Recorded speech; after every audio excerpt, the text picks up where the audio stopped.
how to use Spotify gift card. To get started, first of all, open Safari on your phone.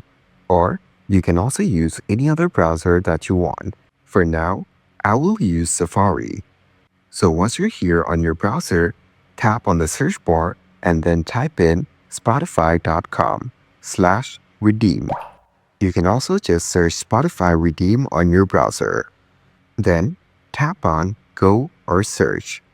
Once you're here on this page, you can redeem your code by entering the PIN on the back of your gift card or entering the premium code from your in-store receipt. So after entering your premium code, complete the CAPTCHA.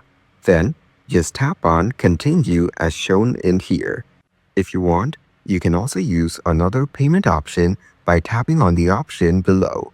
So this way, by following these easy steps, you can easily use your Spotify gift card.